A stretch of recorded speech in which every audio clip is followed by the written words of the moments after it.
Salam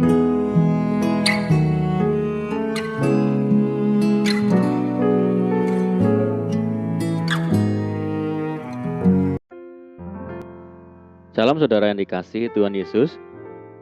Selamat malam dan salam sejahtera bagi saudara semua. Saya menyapa bagi saudara semua yang ada di Indonesia, dari Sabang sampai Merauke, baik yang di kota maupun yang ada di desa, di Palu, di Manado, di Nusa Tenggara Timur, dan dimanapun saudara berada. Dan saudara yang ada di Malaysia, di Sabah, di Sarawak, di Kuala Lumpur, di Kamboja, di Singapura, di Amerika Serikat, dan dimanapun berada. Sungguh senang sekali kembali menjumpai saudara pada saat ini. Kiranya damai sejahtera dan sukacita daripada Roh Kudus senantiasa melimpah dalam hati dan kehidupan saudara semua. Dan kiranya saudara semua dalam keadaan baik dan sehat selalu, puji Tuhan. Selamat datang kembali di Pokok Anggur bersama saya, Yosia Krispianto. Mari saudara yang kasih Tuhan Yesus, sebelum kita bersama-sama merenungkan firman Tuhan, mari kita satu di dalam doa. Bapa di surga, Bapa yang baik, Bapa di dalam nama Tuhan Yesus Kristus, Bapa yang kami muliakan, kami puji, kami mengucap syukur oleh karena pertolongan dan penyertaan Tuhan di sepanjang hari ini, sehingga kami boleh dimampukan Tuhan untuk melewati hari ini, melakukan tugas, tanggung jawab, serta seluruh aktivitas kami. Itu semua karena berkat pertolongan daripada Tuhan. Dan pada saat ini kami kembali rindu untuk merenungkan firman Tuhan.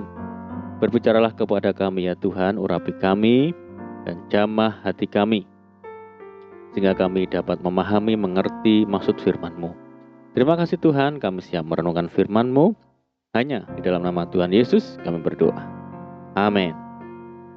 Baik saudara, pembacaan firman Tuhan pada saat ini kita akan membaca dalam Roma, di dalam 1 pasal 1 ayat yang ke-16 dan ke-17. Sebab aku mempunyai keyakinan yang kokoh di dalam Injil, karena Injil adalah kekuatan Allah yang menyelamatkan setiap orang yang percaya. Pertama-tama orang Yahudi, tetapi juga orang Yunani. Sebab di dalamnya nyata kebenaran Allah yang bertolak dari iman dan memimpin kepada iman. Seperti ada tertulis, orang benar akan hidup oleh iman. Puji Tuhan. Saudara yang dikasihi Tuhan Yesus Kristus, firman Tuhan menyatakan bahwa orang benar hidup oleh iman. Hal ini benar. Kita tidak bisa mempraktekkan kekristenan kita tanpa iman, saudara. Sekecil apapun atau sesederhana apapun perintah Tuhan, jika tidak ada iman, kita akan gagal mempraktikannya. Itulah sebabnya jika kita membaca Ibrani pasal 11 tentang para pahlawan iman, selalu dikatakan bahwa oleh imanlah mereka taat. Karena iman, Nuh taat membangun bahtera. Karena iman, Abraham taat ketika dia dipanggil untuk berangkat ke negeri yang akan diterimanya menjadi milik pusakanya. Karena iman, Ishak memandang jauh ke depan lalu memberikan berkatnya kepada Yakub dan Esau, sesuai penentuan Tuhan pada mereka masing-masing. Karena iman, Yakub taat ketika hampir mati dan masih memberkati kedua anak Yusuf. Sejarah terus berlanjut dan Alkitab terus mencatatnya. Karena iman, Yusuf menjelang matinya memberitakan keluarnya orang-orang Israel dari tanah Mesir.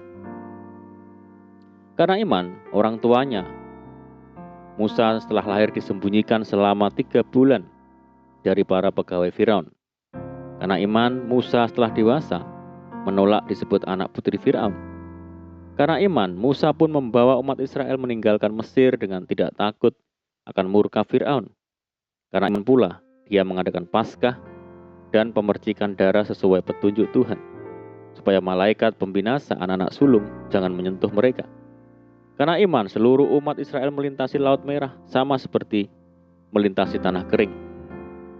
Karena iman, umat Israel di bawah pimpinan Yosua runtuhlah tembok Yeriko.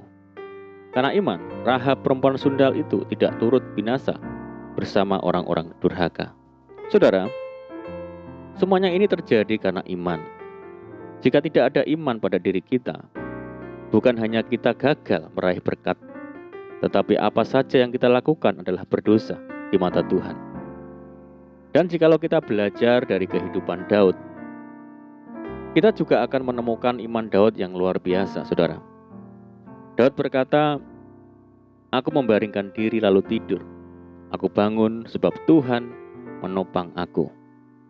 Seperti itulah iman bekerja dalam kehidupan sehari-hari Daud, saudara. Demikian juga yang harus ada di dalam kehidupan kita. Artinya, iman bukan hanya sekedar berbicara mengenai neraka dan surga saja. Kualitas hidup akan sangat tergantung dari seberapa jauh iman bekerja di dalam diri kita. Bacalah ilustrasi tentang para saksi iman dalam Ibrani 11 ayat 1-40, saudara, dan kita bisa mendapat gambaran yang lebih jelas. Ada banyak tokoh-tokoh yang bisa menjadi teladan tentang bagaimana kita hidup. Penulis Ibrani sudah menuliskan begitu banyak contoh orang-orang yang hidup lewat iman, lalu berhasil mencapai hidup yang berkemenangan dengan iman mereka. Iman adalah dasar dari segala sesuatu yang kita harapkan, dan bukti dari segala sesuatu yang tidak kita lihat. Begitulah penulis Ibrani memulai uraiannya tentang para saksi iman ini. Sebuah definisi iman yang seharusnya mampu mengubah setiap sendi kehidupan kita, termasuk di dalamnya bagaimana cara kita memandang hidup dan masa depan kita. Saudara yang dikasihi Tuhan Yesus, iman seharusnya berada dalam kehidupan kita sehari-hari. Di dalam setiap hal yang kita lakukan, putuskan dan jalani. Sebuah kualitas hidup orang benar sesungguhnya sangatlah ditentukan oleh seberapa besar iman mengisi hidup mereka.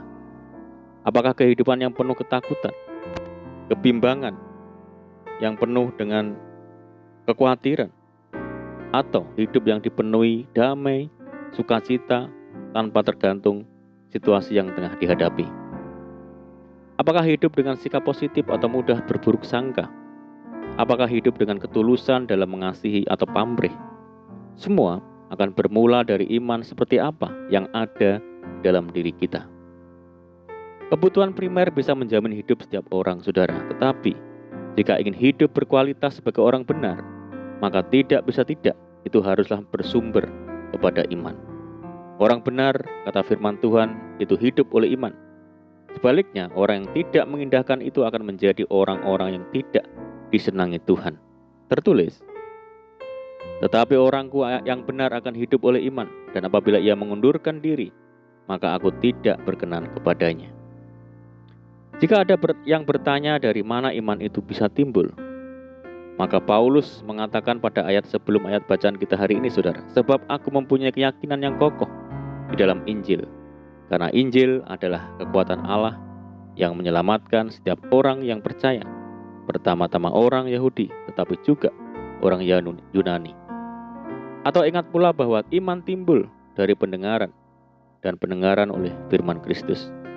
Saudara yang dikasihi Tuhan Yesus, di mana posisi kita hari ini? Seperti apa iman yang ada di dalam hidup kita?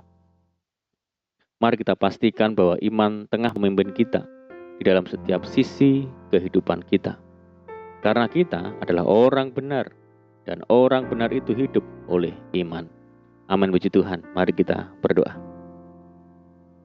Bapa di surga, Bapa yang baik, Bapa di dalam nama Tuhan Yesus, bersyukur dan berterima kasih buat firman-Mu saat ini. Saat ini kami mau belajar ya Tuhan untuk hidup di dalam iman. Karena kami adalah orang percaya kepada Kristus. Karena kami adalah orang-orang yang telah dibenarkan oleh anugerah Tuhan. Tolong kami ya Tuhan untuk mempraktekkan iman dalam kehidupan kami sehari-hari. Kehidupan rumah tangga kami, tugas kami sebagai istri, sebagai suami, sebagai anak, kehidupan kami di kantor, di tempat kerja, di tempat pelayanan kami. Berkati kami ya Tuhan dengan firman-Mu. Tolong kami ya Roh Kudus agar kami dapat memahami firman-Mu lebih lagi. Tuhan berkati setiap kami yang hadir saat ini melalui media YouTube. Tuhan memperhitungkan setiap kesetiaan kami semua. Tuhan berkati kami, berkati rumah tangga kami, pelayanan kami, pekerjaan kami, usaha bisnis kami, dan pendidikan kami. Tuhan memberkati kami pada waktu masuk, Tuhan berkati pada kami waktu keluar. Berkati kesejahteraan daerah di mana kami tinggal ya Tuhan. Jauhkan kami dari segala malapetaka, dan mara bahaya. Berkati istirahat kami malam hari ini, bangunkan besok pagi dengan damai, sejahtera, dan sukacita daripada Roh Kudus. Saudara, terimalah berkat. Tuhan memberkati engkau dan melindungi engkau. Tuhan menyinari engkau dengan wajah-Nya dan memberi engkau kasih karunia. Tuhan menghadapkan wajah-Nya kepadamu dan memberi engkau damai sejahtera. Kasih karunia Allah Bapa dan kasih Tuhan Yesus Kristus dan persekutuan Roh Kudus menyertai saudara saat ini sampai selama-lamanya. Amin. Puji Tuhan saudara, kita sudah mendengarkan firman Tuhan. Saya percaya saudara semua diberkati. Tetaplah bersukacita di dalam Tuhan. Sampai jumpa di renungan berikutnya. Saya ucapkan selamat malam. Tuhan Yesus memberkati. Haleluya.